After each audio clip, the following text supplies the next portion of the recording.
The PCS studies में आपका स्वागत है। फ्रेंड्स, आज हम लोग इकॉनमी का लास्ट लेक्चर देखने वाले हैं, जिसमें हमारा ये रमेश सिंह इकॉनमी का सेकंड लेक्चर होगा। इसमें आज हम लोग रमेश सिंह इकॉनमी को कंप्लीट कर देंगे। इससे पहले हम लोगों ने पॉलिटी को पूरा कंप्लीट कर लिया है, उसके बाद हम लोगों ने ये आज इकोनॉमी कंप्लीट कर लेंगे। कल से हमारा 5 दिनों का ज्योग्राफी का लेक्चर से स्टार्ट होगा, जिसमें हम लोग ज्योग्राफी पूरा बीपीएससी के लिए कंप्लीट करेंगे। उसके बाद फिर साइंस एंड टेक्नोलॉजी।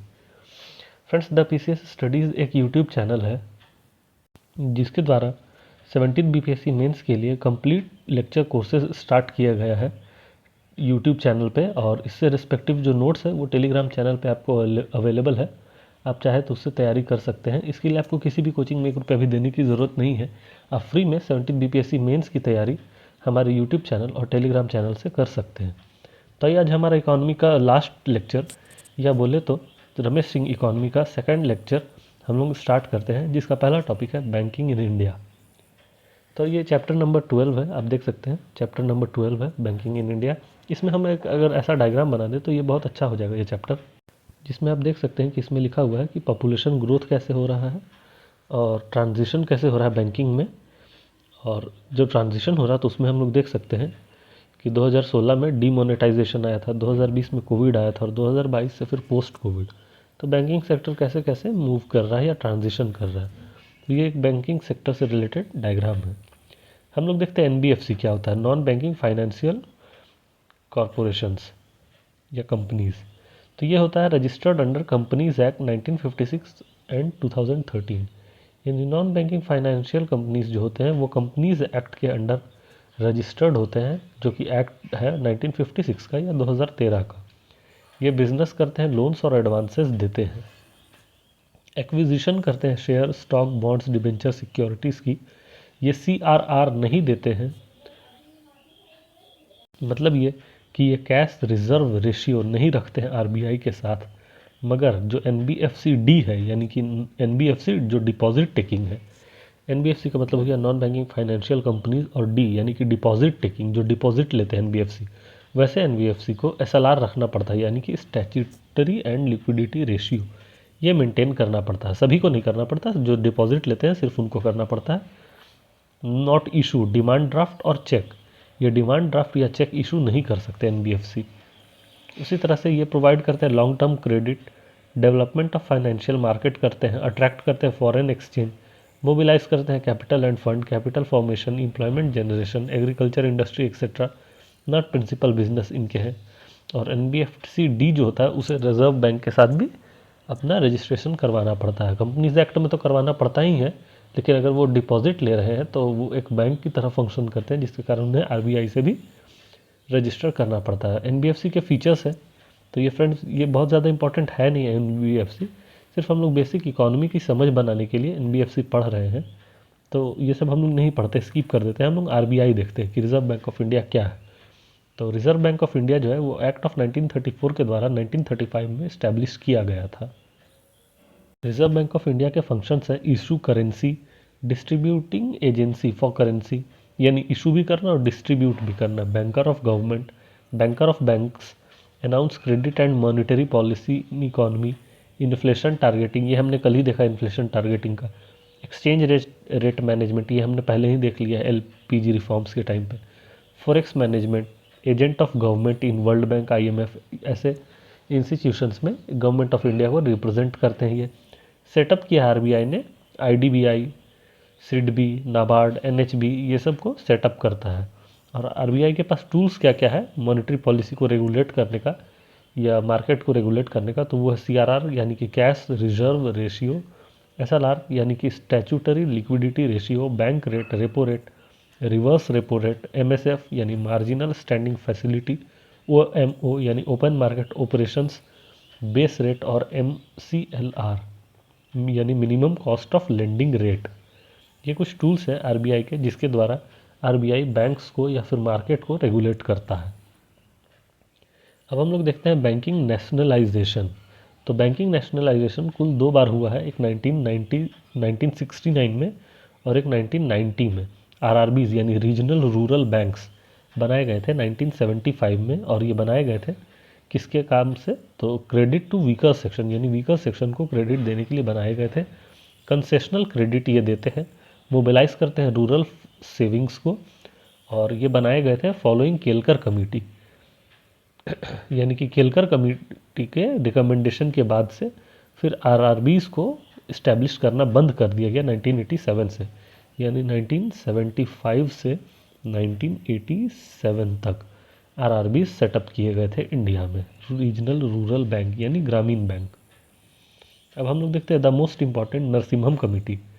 ये नरसिम्हम कमेटी 2 बार बना था, तो पहला है 1991 में।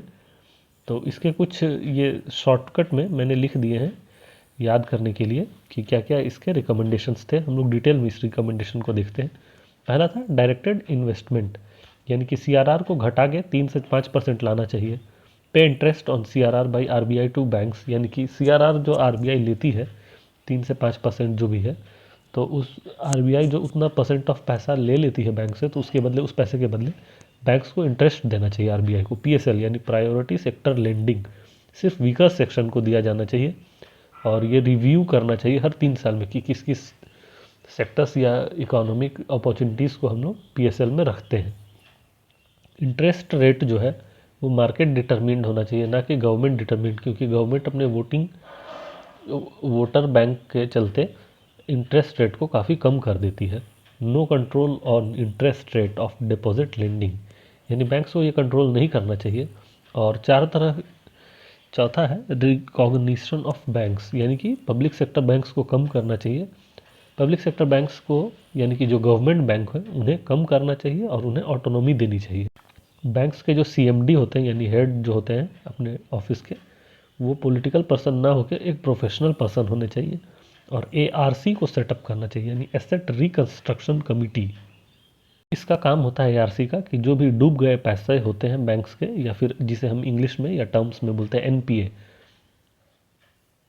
जिसे कहते हैं एनपीए यानी कि नॉन परफॉर्मिंग एसेट्स, या डूबा हुआ पैसा, उसे रिकवर करने के लिए एआरसी यानी एसेट रिकंस्ट्रक्शन कमेटी बनाई जानी चाहिए। ये सारे नरसिम्हम कमेटी 1 के रिकमेंडेशंस थे। अब हम लोग देखते हैं नरसिम्हम कमेटी 2 के रिकमेंडेशन, यानी कि सेकेंड बार जब ये कमेटी बनी तो उन्होंने क्या रिकमेंडेशन दिया 1997 में। उन्होंने रिकमेंड किया था कि 3 टियर बैंकिंग सिस्टम होना चाहिए। टियर 1 में 2 या 3 बहुत लार्ज बैंक्स होने चाहिए, इतने बड़े कि वो इंटरनेशनल लेवल के हो, जैसे कि इंडिया का इकलौता ऐसा बैंक, 1 या 2 बोल सकते हैं, स्टेट बैंक ऑफ इंडिया और एचडीएफसी। दूसरे टियर में होना चाहिए 8 से 10 नेशनल ओरिजिन टाइप के बैंक, जो कि पूरे नेशनल लेवल में प्रेजेंट हो, और टियर 3 में बहुत सारे लोकल बैंक्स होने चाहिए। ऐसा इनका रिकमेंडेशन था। CRAR यानी कि जो ऐसे कैपिटल होते हैं जिसमें रिस्क बहुत ज़्यादा होता है, तो उन कैपिटल्स पे अगर लोन दिया जाता है तो करीब 10% बैंक्स को अपने पास सुरक्षित रखना पड़ता है पैसा, ताकि अगर वो रिस्की पैसा अगर डूबने लगे तो उसे रिकवर किया जा सके। उसी तरह से no budgetary recapitalisation of public sector banks, यानी कि पब्लिक सेक्टर बैंक्स अगर डूब रहे हैं तो उन्हें सरकार अपने पर्सनल पैसे से रिकवर कर देती है। तो ऐसा काम सरकार को नहीं करना चाहिए, क्योंकि इससे सरकार को बहुत ज़्यादा पैसों का लॉस होता है। एनपीए यानी नॉन परफॉर्मिंग एसेट्स को घटा करके 3% लाना चाहिए। रैशनलाइज करना चाहिए बैंक्स को और स्टाफ्स को पब्लिक सेक्टर बैंक के। लाइसेंस देना चाहिए न्यू प्राइवेट बैंक्स को, जो कि डोमेस्टिक और फॉरेन बैंक्स दोनों हो सकते हैं। पीएसएल यानी प्रायोरिटी सेक्टर लेंडिंग, ये किसे देना चाहिए, तो agriculture, small medium enterprises, software industries, SC ST etcetera, इन्हें देना चाहिए। पीएसएल जो है इंडियन बैंक्स को 40% देना होता है और फॉरेन बैंक्स को 32%। नायर कमेटी का कहना है कि एग्रीकल्चर को 18% और MSME को 7% पीएसएल देना चाहिए। एनपीए क्या होता है? एनपीए का मतलब होता है नॉन परफॉर्मिंग एसेट, ऐसे एसेट जो कि अच्छे से परफॉर्म नहीं कर रहे हैं। इसका मतलब हो गया कि 90 दिनों तक अगर किसी व्यक्ति ने लोन लिया है और 90 दिनों तक उस पैसे पर कोई इंटरेस्ट नहीं देता है और वो लोन भी रिटर्न नहीं करता है, ना ही मंथली जो इंटरेस्ट होता है वो देता है, तो उस एसेट या लोन वाले प्रॉपर्टी को, यानी लोन वाले मनी को, हम लोग एनपीए यानी नॉन परफॉर्मिंग एसेट कहते हैं। ये कुल 3 कैटेगरी का होता है। सब स्टैंडर्ड यानी 18 मंथ तक अगर एनपीए रहता है तो वो सब स्टैंडर्ड कहलाने लगता है। डाउटफुल यानी कि 18 महीने से ज़्यादा अगर एनपीए रहता है तो वो डाउटफुल कहलाने लगता है। और लास्ट होता है लॉस्ट एसेट, यानी कि अब उसे रिकवर करने का कोई चांस ही नहीं बचा है। उसी तरह आइए अब हम लोग देखते हैं विलफुल डिफ़ॉल्टर्स यानी Vijay Mallya. Financially capable to repay but not, उन्हें हम कहते हैं विलफुल डिफ़ॉल्टर्स। ये कैसे होते हैं? तो डाइवर्ट करते हैं जो फंड, उन्हें हम कहते हैं, या फिर फंड शिफोन ऑफ कर लेते हैं, सोल्ड या डिस्पोज कर देते हैं प्रॉपर्टी जो प्लेज किया उन्होंने लोन के लिए। एटलीस्ट 25 लाख होना चाहिए तभी वो विलफुल डिफ़ॉल्टर होने चाहिए। यानी कि कोई व्यक्ति जो 1 या 2 लाख रुपया ले करके अगर गायब हो जाता है तो हम उसे विलफुल डिफ़ॉल्टर नहीं करेंगे। अगर वो व्यक्ति, कोई भी व्यक्ति 25 लाख या उससे ज़्यादा ले करके गायब हो जाता है या फिर नहीं रिटर्न करता, तभी हम उसे विलफुल डिफ़ॉल्टर की कैटेगरी में रखते हैं। Bar participating in capital market bar to get loans, यानी कि ऐसे व्यक्ति को कैपिटल मार्केट में पैसा लगाने नहीं अलाउ किया जाता है या फिर लोन भी लेना मना कर दिया जाता है। शॉक अब्जॉर्बर ऑफ बैंक्स, यानी बैंक के शॉक्स, यानी कि बैंक में अगर बैंक रन जब हो जाता है, यानी सभी लोग पैसा मांगने अगर आ जाते हैं या फिर बैंक डूबने लगता है तो उसे कौन बचाता है? तो कैश रिजर्व रेशियो यानी CRR, उसी तरह SLR कैपिटल एडिक्वेसी रेशियो यानी CAR, ये सब बैंक को बचाता है। शॉक एब्जॉर्बर, अब ये है बेसल नॉर्म्स। बेसल एक इंटरनेशनल ऑर्गेनाइजेशन या कमेटी हम लोग बोल सकते हैं बैंकों की, करीब 20 या उससे अधिक बैंक हैं इसमें, और उन बैंकों का एक कमेटी या ग्रुप है जो रेगुलेट करता है इंटरनेशनल बैंकिंग को, उसे हम बेसल कहते हैं। और बेसल ने जो रिकमेंडेशंस दिए थे सभी जो नेशनल या इंटरनेशनल बैंक्स हैं उन्हें फॉलो करने के लिए, तो उसे हम कहते हैं बेसल नॉर्म्स। तो बेसल नॉर्म्स कुल 3 बार आ चुका है अभी तक, बेसल नॉर्म्स 1, 2 और 3। तो हम लोग फ्रेंड्स इसे नहीं पढ़ेंगे क्योंकि ये बहुत ज़्यादा कोर इकॉनमी हो जाता है और ऐसा डेप्थ में जाकर के इकॉनमी का बेसिक कॉन्सेप्ट एग्जाम में नहीं पूछा जाता बीपीएससी में। बीपीएससी में जनरली अप्लाइड इकॉनमी पूछा जाता है, यानी इकॉनमी का जो डे टू डे लाइफ में एप्लीकेशन है। ये सब जो कोर बैंकिंग या फिर कोर इकॉनमी है, जैसे बेसल नॉर्म्स, रिजर्व मनी क्या होता है, क्रेडिट रेटिंग क्या होता है, चिट फंड क्या होता है, स्मॉल बैंक्स, ये सब नहीं पूछा जाता है। ये ज़रूर पूछा जा सकता है पीएम जनधन योजना या मुद्रा बैंक, लेकिन इसके साथ भी प्रॉब्लम ये है कि ये काफ़ी पुराना स्कीम हो गया, करीब 10 साल पुराना। तो जो अभी रिसेंट बैंकिंग से या मॉनेटरी पॉलिसी से रिलेटेड कमिटी, कमीशन या फिर कोई इंस्टीट्यूशन, ऑर्गेनाइजेशन बना है, स्कीम्स आई है, तो उसे हमें ज़्यादा फोकस करना चाहिए, ना कि ये 10 साल पुराना स्कीम को, क्योंकि ऐसे क्वेश्चंस बीपीएससी में नहीं पूछे जाते। तो आइए अब हम लोग देखते हैं एक्सटर्नल सेक्टर ऑफ इंडिया। तो इंडिया का एक्सटर्नल सेक्टर, ये रमेश सिंह इकॉनमी का चैप्टर नंबर 15 है, आप देख सकते हैं एक्सटर्नल सेक्टर इसका नाम है। तो आइए अब हम लोग स्टार्ट करते हैं। Indian rupees link to pound sterling till 1948, यानी 1948 तक जो पौंड का वैल्यू था उसी के अकॉर्डिंग इंडिया का रूपी का भी वैल्यू रहता था। बाद में फिर इंडिपेंडेंस के बाद फिर इसे चेंज कर दिया गया और फिक्स करेंसी को अपनाया गया 1948 में, और $1 का वैल्यू 3.3 रुपया रखा गया 1948 में। 1992-93 में फ्लोटिंग करेंसी को अपनाया गया। ट्रेड बैलेंस, ट्रेड बैलेंस का मतलब होता है total export minus total import in a financial year, तो उसे हम ट्रेड बैलेंस कहते हैं। करंट अकाउंट और कैपिटल अकाउंट में हम लोगों को डिफरेंस जानना है।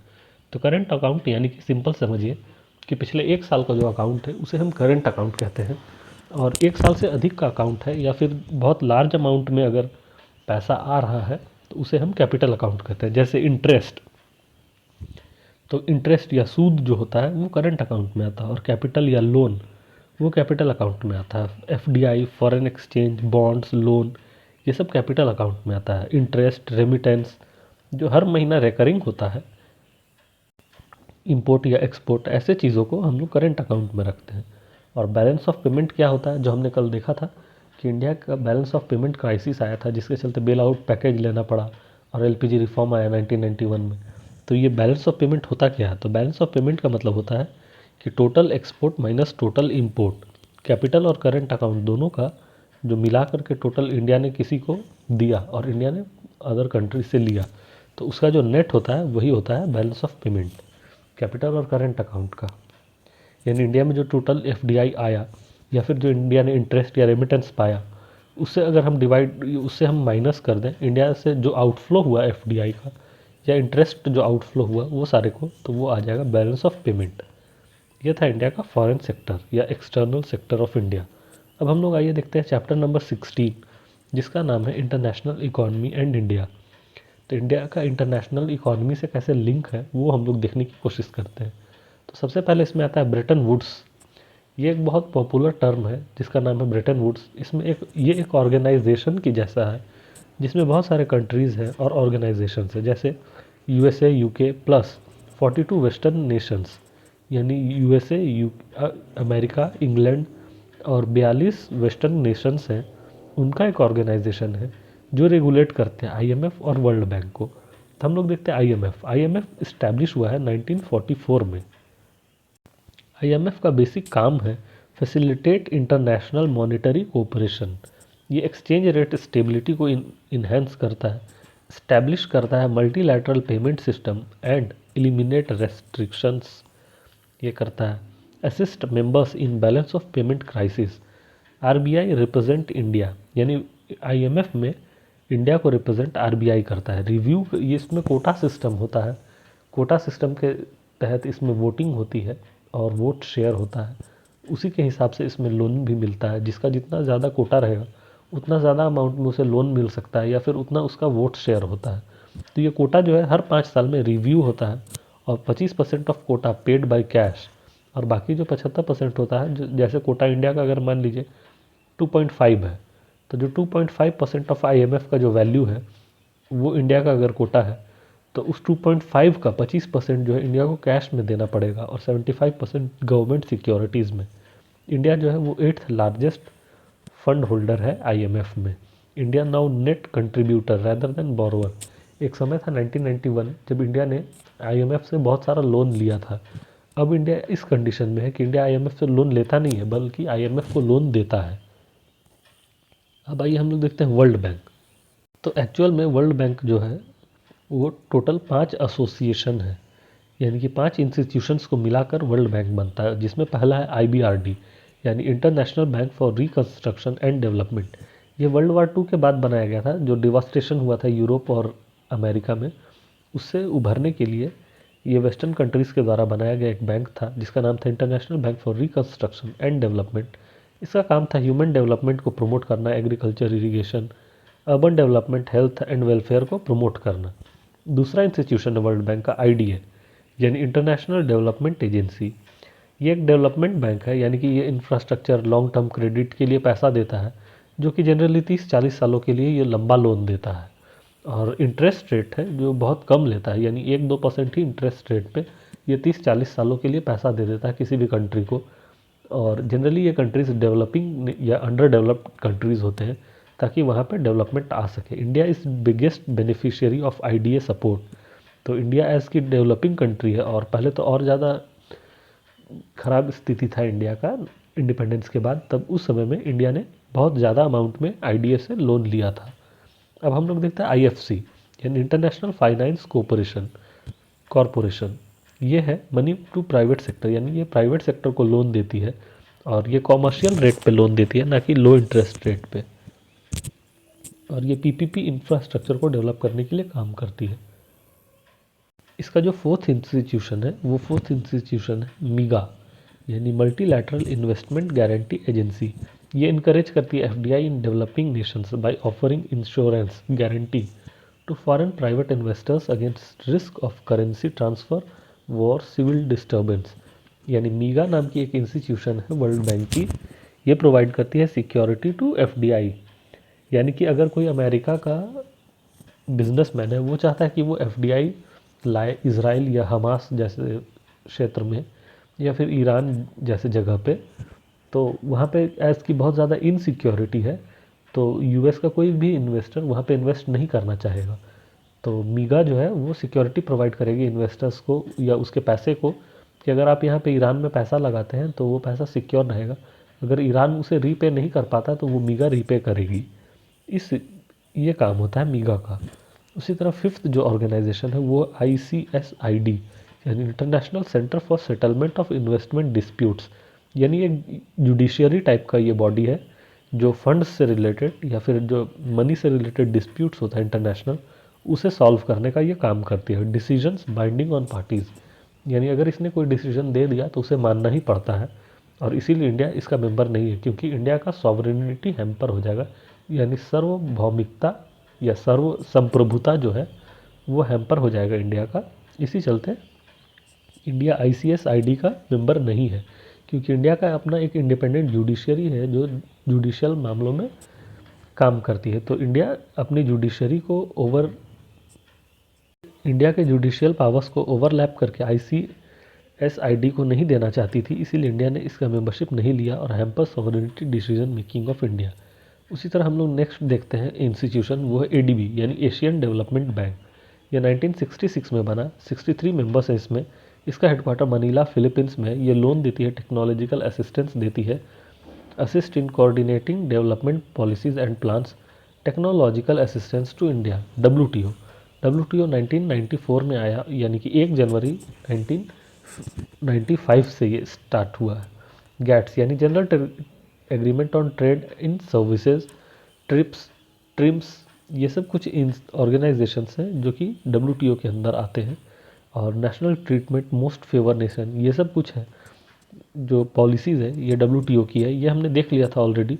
National treatment, most favour nation, custom union, ये सब क्या होता है ये हमने पहले ही देख लिया है। उसके बाद फिर नेक्स्ट है ब्रिक्स बैंक। तो ब्रिक्स बैंक जो है वो 2014 में बना था।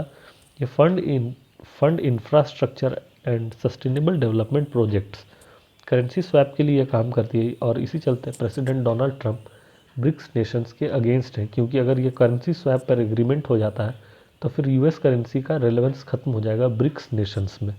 उसी तरह वन नेशन वन वोट को ये सपोर्ट करती है, यानी कि वीटो पावर यहाँ पे नहीं होता है, ना ही कोटा सिस्टम होता है। Due to disenchantment with Bretton Woods, यानी IMF और वर्ल्ड बैंक का हमने देखा कि वहाँ पे कोटा सिस्टम होता है कि जितना ज़्यादा वो फंड देती है तो उतना परसेंटेज ऑफ कोटा मिलता है और उसी के अकॉर्डिंग वोटिंग होता है।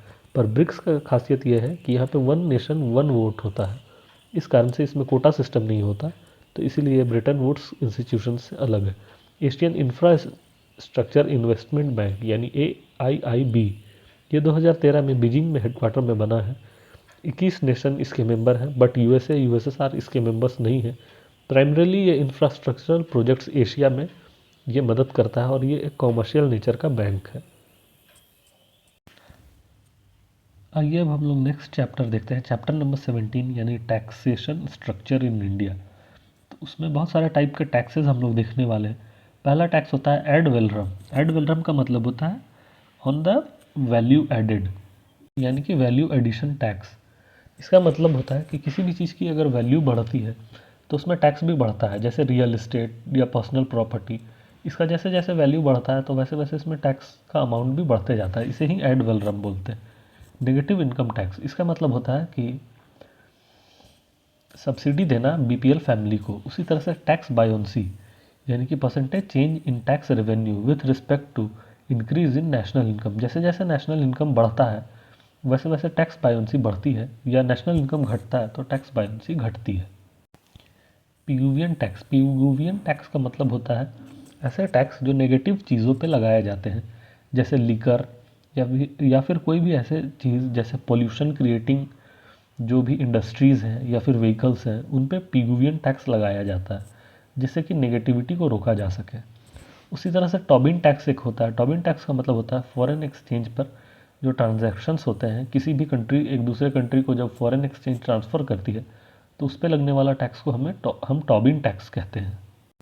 उसी तरह से टैक्स होता क्या है, तो tax is a kind of income redistribution provide services to everybody alike, यानी सभी को ये सर्विसेज देती हैं और ये काइंड ऑफ इनकम रीडिस्ट्रीब्यूशन है, यानी जिनके पास ज़्यादा है उनसे लेकर जिनके पास कम है उन्हें देना, यही टैक्सेशन का काम है।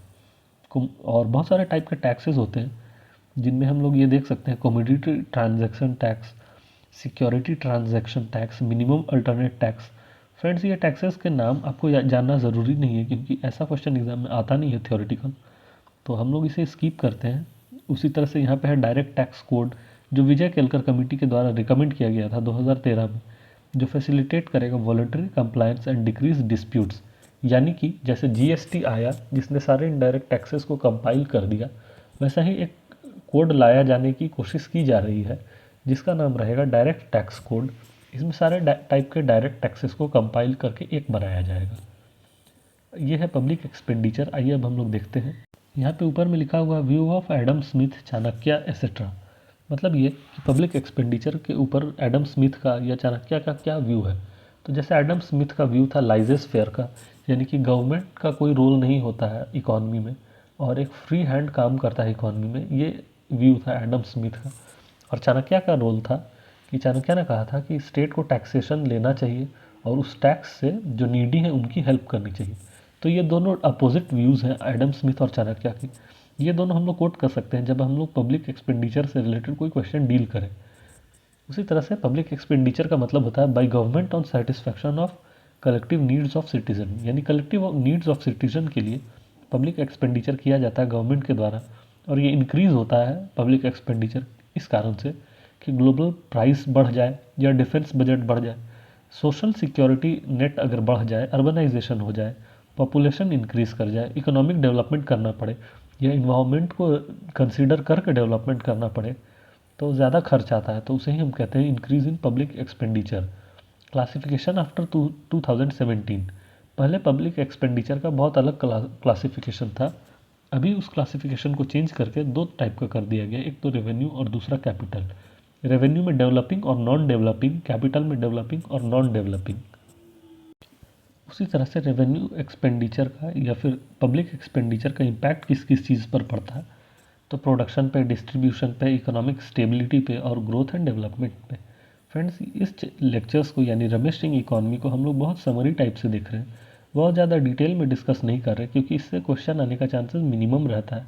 ये बस हम लोग बेसिक इकोनॉमिक्स का जो आइडिया होता है वो जानने के लिए ये बुक को हम लोग पढ़ रहे हैं, ताकि हमारा बेसिक इकोनॉमी रहे नॉलेज, ताकि अगर कोई ऐसा भी क्वेश्चन आ जाए एग्ज़ाम में जो हम लोगों ने पहले से पढ़ा नहीं है या जिसके बारे में कोई जानकारी नहीं, तो उसे भी हम लोग अटेम्प्ट कर सकें। आइए अब हम लोग देखते हैं पब्लिक फाइनेंस इन इंडिया। तो पब्लिक फाइनेंस का रेफरेंस अर्थशास्त्र में मिलता है चाणक्य का, जो अभी हमने डिस्कस किया कि स्टेट को टैक्स लेना चाहिए और उसे रीडिस्ट्रीब्यूट करना चाहिए जिनको ज़रूरत है उसको। तो यही अर्थशास्त्र का कॉन्सेप्ट है। और बजट का कॉन्सेप्ट आर्टिकल 112 में यानी आर्टिकल 112 में दिया हुआ है। डाटा जो बजट में होते हैं वो तीन तरह के डाटा होते हैं। पहला होता है एक्चुअल डेटा जो प्रीसीडिंग ईयर का है, दूसरा होता है provisional data of current year और budget estimate of next year. यानी कि जैसे अभी 2025 चल रहा है तो एक्चुअल डेटा इसमें होगा 2023-2024 का, ये होगा एक्चुअल डेटा, यानी कि इसका पूरा डेटा हमारे पास होगा। प्रोविजनल डेटा होगा करंट ईयर का, यानी कि 2024 से 2025 तक का, क्योंकि अभी 2025 कंप्लीट नहीं हुआ है, 2 महीना बाकी है, इसीलिए इसमें 10 महीना का तो एक्चुअल डेटा होगा, 2 महीना का प्रोविजनल डेटा होगा, इसीलिए इसे कहा जाता है प्रोविजनल डेटा। और इसका पूरा का हमारे पास डेटा होगा 2023-24 का, इसीलिए इसे एक्चुअल डेटा कहा जाता है। इसमें 2 महीने कम का डेटा है, 2 महीने का हम अनुमान लगाते हैं, इसीलिए प्रोविजनल डेटा है।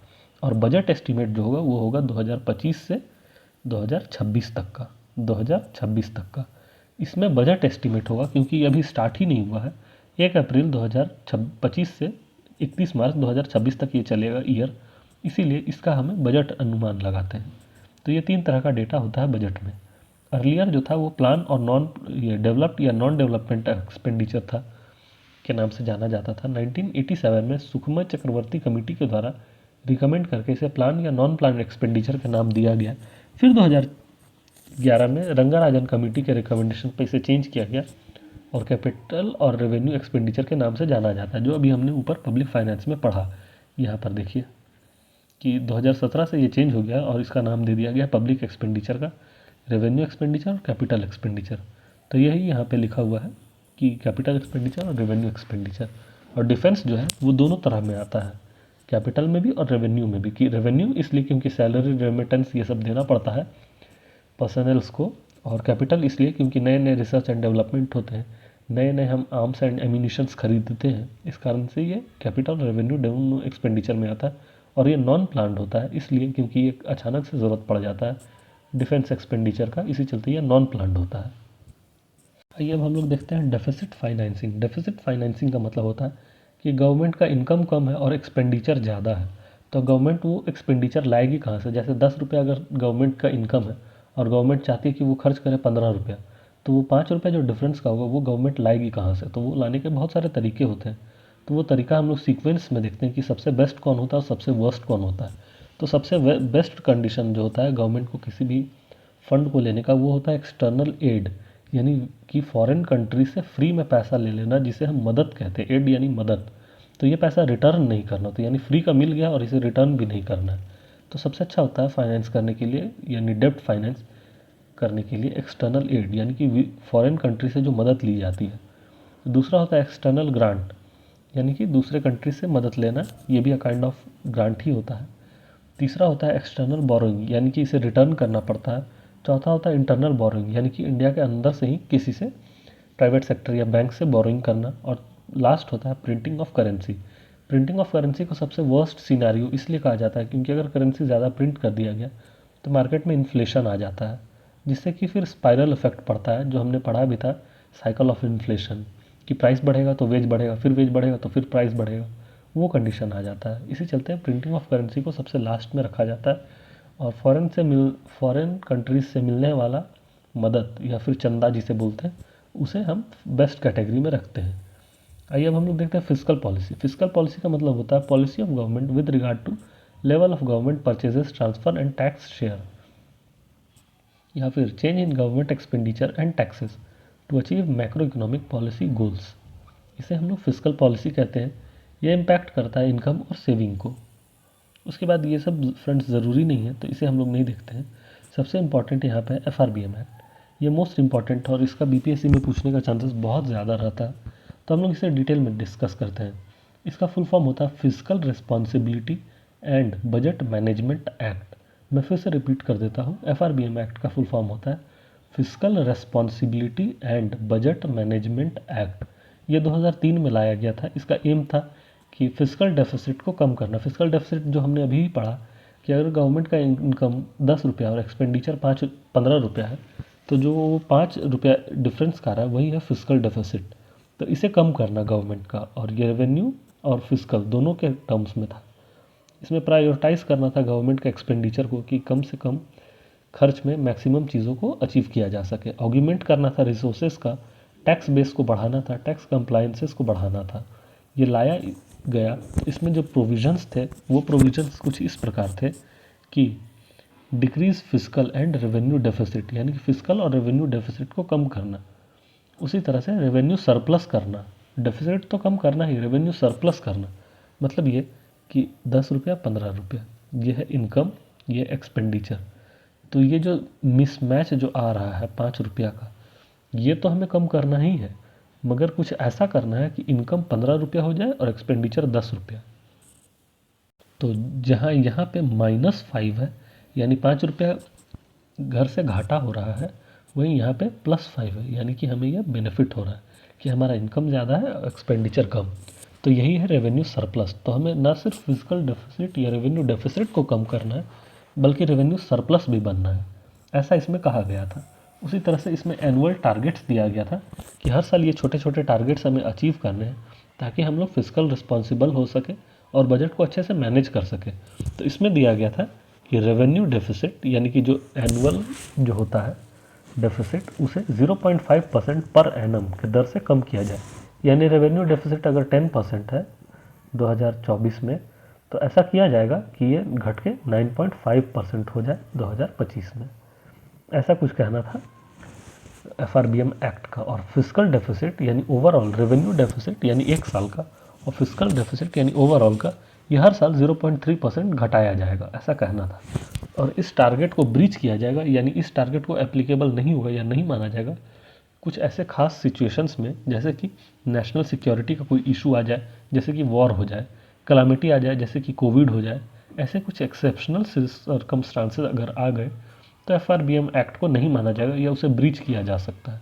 FRBM एक्ट लाने से क्या हुआ कि ट्रांसपेरेंसी इंक्रीज हुई, फिजिकल कोऑपरेशन बढ़ा, और now range as a target, और एक टारगेट रखा गया जिसे हमें अचीव करना था। फिजिकल कंसोलिडेशन इन इंडिया, ये था policy for cutting revenue deficit, यानी रेवेन्यू डेफिसिट को कम करने के लिए ये फिजिकल कंसोलिडेशन किया जाता है। इसका मतलब होता है cutting down of burden of salary, pension, PF यानी provident fund, cut subsidies, interest rate को कम किया जाए, डिक्रीज किया जाए डिफेंस एक्सपेंडिचर को, बजटरी सपोर्ट किया जाए लॉस मेकिंग PSUs को। ये एक्सेप्शनल सर्कमस्टांसेस में, जैसे हमने देखा था पहले भी कि कई सारी कमिटीज़ ने रिकमेंड किया था कि बजटरी जो सपोर्ट दिया जाता है पब्लिक सेक्टर बैंक्स को या फिर पब्लिक सेक्टर अंडरटेकिंग को, उसे कम किया जाए। उसी तरह से एक्सपेंडिचर में रिफॉर्म किया जाए, चेक किया जाए पोस्टल डेफिसिट को, उसी तरह से इंक्रीज़ किया जाए रेवेन्यू रिसीट्स को, टैक्सेशन रिफॉर्म किया जाए, सरप्लस किया जाए फॉरेक्स रिजर्व को जो हमने अभी देखा, और FRBM एक्ट को पास किया जाए। आइए अब हम लोग देखते हैं zero based budgeting. Zero based budgeting का मतलब होता है कि हाइपोथेटिकल ज़ीरो से स्टार्ट करना, यानी कि सभी डिपार्टमेंट्स और सभी मिनिस्ट्रीज़ के एक्टिविटीज़ को ज़ीरो से स्टार्ट करना, किसी में कोई भी खर्च या इनकम नहीं हो रहा है, और ऐसा देखना कि सभी में ज़ीरो से स्टार्ट हम लोग किए हैं, जिसका मतलब होता है कि सभी को इक्वली ट्रीट करना। जैसे कि अगर हम लोग मान लें कि होम मिनिस्ट्री या फिर फॉरेन मिनिस्ट्री का खर्च या इनकम ज़्यादा है और मिनिस्ट्री ऑफ सोशल वेलफेयर या मिनिस्ट्री ऑफ स्पोर्ट्स का कम है, पर जब हम लोग ज़ीरो बेस्ड बजट बनाते हैं तो सभी को ज़ीरो से स्टार्ट करते हैं, मतलब कि हम लोग सबको इक्वली ट्रीट करते हैं और जिसका जैसा ज़रूरत रहता है वैसा हम लोग उसमें फंडिंग करते हैं।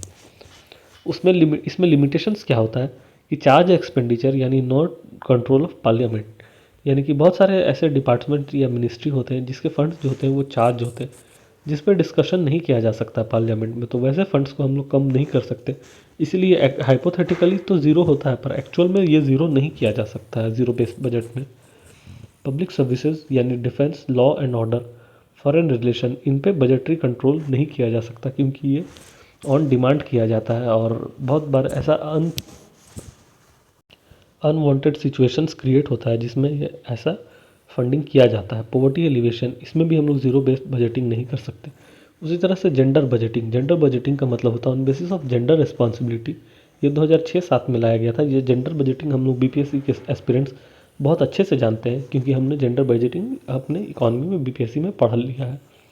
Outcome and performance budgeting, outcome budgeting होता है माइक्रो लेवल पे और परफॉर्मेंस बजटिंग होता है मैक्रो लेवल पे। उसी तरह से बजट में कट मोशंस लाया जाता है, टोकन कट, इकॉनमी कट और पॉलिसी कट, ये हमने इकॉनमी में ऑलरेडी पढ़ लिया है। एक्सपेंडिचर मैनेजमेंट कमीशन, फ्रेंड्स ये हमें नहीं पढ़ना है क्योंकि ये बहुत कोर इकॉनमी का टॉपिक है और ऐसे टॉपिक BPSC में नहीं पूछे जाते हैं, उसमें एप्लीकेशन बेस्ड टॉपिक पूछे जाते हैं। आज का हमारा लास्ट टॉपिक होगा डेमोग्राफिक डिविडेंड। तो हमने ऑलरेडी डेमोग्राफिक डिविडेंड अपने प्रिंटेड नोट्स में पढ़ लिया है, बट फिर भी हम लोग इसमें थोड़ा सा समरी 1 पेज का है, इसे हम लोग देख लेते हैं तो जिससे हमें थोड़ा और क्लियर आइडिया हो जाएगा। ऐसे हमने डेमोग्राफिक डिविडेंड प्रिंटेड नोट्स में जो पढ़ा था उसमें हमने पढ़ा था कि कैसे 50 सालों में डेमोग्राफिक डिविडेंड आने वाला 2018 से 2055 के बीच में, और इसमें ये 5 डिकेड तक चलेगा। उसके 3 कैटेगरी में हमने उसे डिवाइड किया था, एक जहाँ पे डेमोग्राफिक डिविडेंड ऑलरेडी है या ख़त्म होने वाला है जिसमें वेस्टर्न और साउथ के स्टेट्स थे, ऐसा स्टेट्स जिसमें अभी डेमोग्राफिक डिविडेंड जस्ट स्टार्ट होने वाला है, जैसे मिडिल के जो स्टेट्स थे जैसे मध्य प्रदेश, आंध्र प्रदेश, कर्नाटक, वेस्ट बंगाल, ऐसे स्टेट्स। और लास्ट कैटेगरी जो हमने देखा था उसमें डेमोग्राफिक डिविडेंड अभी स्टार्ट ही नहीं हुआ है और लेट से स्टार्ट होगा, जैसे बिहार, झारखंड, उत्तर प्रदेश, ऐसे राजस्थान, ऐसे स्टेट्स को। आइए अब हम लोग इसमें देख लेते हैं कि क्या दिया हुआ है। तो डेमोग्राफिक डिविडेंड अगर हम लोग अच्छे से इस्तेमाल करते हैं तो ये डेमोग्राफिक डिविडेंड कहलाएगा, और अगर हम लोग इसका मिसयूज़ करते हैं तो लास्ट में ये डेमोग्राफिक डिज़ास्टर बन के रह जाएगा। और ये चैप्टर नंबर 20 है बुक का। तो आइए हम लोग स्टार्ट करते हैं। इसमें है comparing growth and trade. Source of growth जो है वो GDP या per capita income, labour productivity, इसके बेसिस पर हम लोग मेजर करते हैं। लेबर प्रोडक्टिविटी और री एलोकेशन को इन्हेंस करना चाहिए, सिचुएशन इन एग्रीकल्चर को इम्प्रूव करना चाहिए। चैलेंजेस क्या क्या है डेमोग्राफिक डिविडेंड का, तो इम्पीडिमेंट्स इन बजटरी बिजनेस ग्रोथ, रेगुलेशन करना है इन्वायरमेंट का भी, साथ ही साथ डिफ़िकल्टी ऑफ फंडिंग है, लैक ऑफ क्वालिटी इंफ्रास्ट्रक्चर है, लैंड रिफॉर्म करने की ज़रूरत है, इनफॉर्मल सेक्टर को एक्सटेंट ऑफ इनफॉर्मलाइजेशन को कम करना है, कॉजेज़ ऑफ इनफॉर्मेलिटी चेक करना है, कंसिक्वेंसेज ऑफ इनफॉर्मेलिटी को भी चेक करना है, लेबर लॉस को इम्प्रूव करना है, और services not creating enough jobs, क्योंकि बहुत सारे ऐसे सर्विस सेक्टर हैं जिसमें बहुत कम लोग मिलके AI की मदद से या artificial intelligence, internet of things की मदद से काम को कर लेते हैं, जिससे कि जॉब लॉस भी हो रहा है। स्किल को हमें इन्हेंस करना है। तो ये सब कुछ बेसिक चैलेंजेस थे डेमोग्राफिक डिविडेंड के, और हमारा ज़रूरत होगा कि स्कूल पेडागोगी में चेंज करना, जो न्यू एजुकेशन पॉलिसी 2020 आया है उसके अकॉर्डिंग, उसी तरह से उसी के अकॉर्डिंग स्किल को बढ़ाना और गवर्नेंस को इम्प्रूव करना। HDI यानी ह्यूमन डेवलपमेंट इंडेक्स, ये हमने ऑलरेडी देख लिया है। Human development index, gross national happiness, gender development index, ये हमने ऑलरेडी अपने करंट अफेयर वाले टॉपिक लिस्ट में प्रोवाइड कर दिया और इसका नोट्स भी हमने प्रोवाइड कर दिया है। साथ ही हमने फर्स्ट ही चैप्टर में HDI, GNH और जेंडर डेवलपमेंट इंडेक्स देख लिया था, और इसका हमने जेंडर गैप रिपोर्ट का मैंने एक PDF भी शेयर किया था ग्रुप में, जिसे आप पढ़ सकते हैं। तो फ्रेंड्स, आज हम लोगों ने रमेश सिंह इकोनॉमी की बुक को पूरा कंप्लीट कर लिया।